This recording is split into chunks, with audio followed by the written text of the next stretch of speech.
Hey everybody, I'm Chris Wook, inviting you to join me for a look back at the past 7 days in the world of Android. This is the Android Authority Weekly for June 2nd, 2013.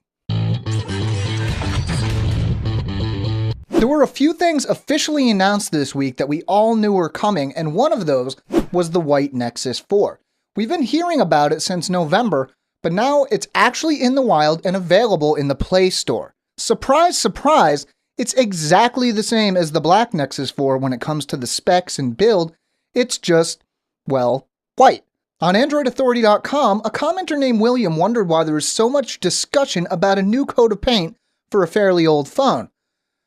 Fair point, moving on. While nothing is concrete, we have heard a few more rumors this week surrounding the upcoming Samsung Galaxy Note 3. First, we heard that the Note 3's camera might have optical image stabilization. This would be a big step up from the software image stabilization used in its predecessor, the Galaxy Note 2. The very next day, we reported on a different rumor that the Note 3 might come with a Qualcomm Snapdragon 800 processor under the hood. Considering how quick the Snapdragon 600 is, and the fact that bigger numbers are always better, this could be very cool. Of course, people were torn in the comments on whether they'd rather see a Snapdragon 800 or an Exynos octa-core in the Note 3. Me, I just want to see it hold up in a drop test better than the Note 2 did. Now, of course, the ETA is still September for the Note 3, so we've got a while to wait. Try to stay patient. While the wording was less than clear, a comment made by an LG executive made it look fairly likely that the next Nexus wouldn't be coming from LG.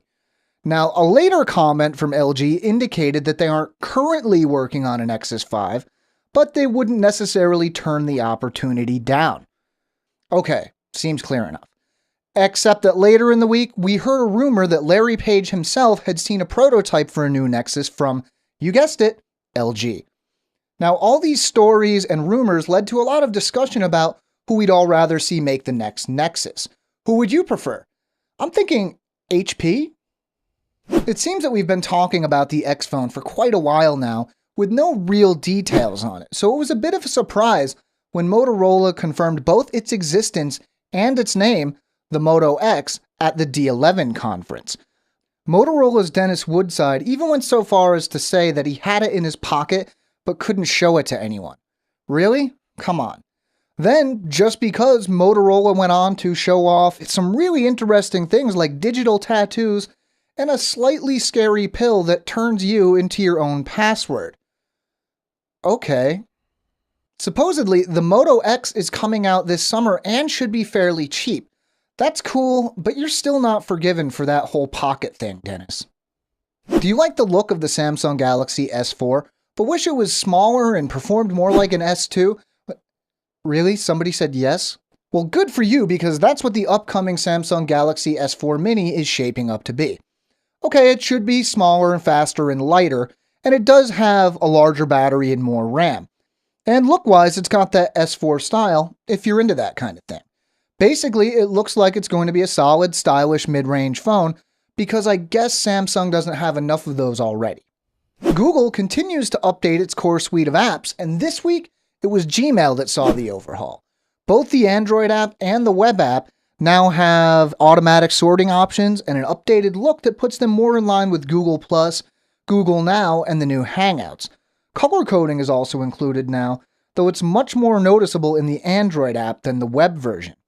Of course, a lot of people can't experience this in person as Google is slowly rolling out the changes over the next few weeks. While you can force the update by changing your inbox settings in the web client, you'll just have to be patient and wait for the updated Android app. Our final story this week comes from the yes, we already knew that department. Basically, as soon as the Galaxy S4 Google Edition, also known as the Nexus User Experience, was released, rumors were rampant that the HTC One would be getting the same treatment. Now, it's official. Now, the hardware is exactly the same as the stock HTC One inside and out, with one major change. Instead of HTC Sense 5, it will run pure, unadulterated Android 4.2.2. Like the Galaxy S4, it will be available unlocked from the Google Play Store, and it even ships on the same day, June 26th. Now, almost immediately, the comments turned to discussions of somebody buying an unlocked HTC One, rooting it, and putting on an HTC Sense ROM. Stop giving them ideas. Anyway, that's it for this week, folks. If you look down in the description, you'll find a link to an article, and there we've collected all the links mentioned in this video and more. We will be back next week, same time, same place, different host. And meanwhile, if you want to stay caught up with everything we do, make sure to subscribe to our channel. I'm Chris Wook for Android Authority, and as always, thank you for watching.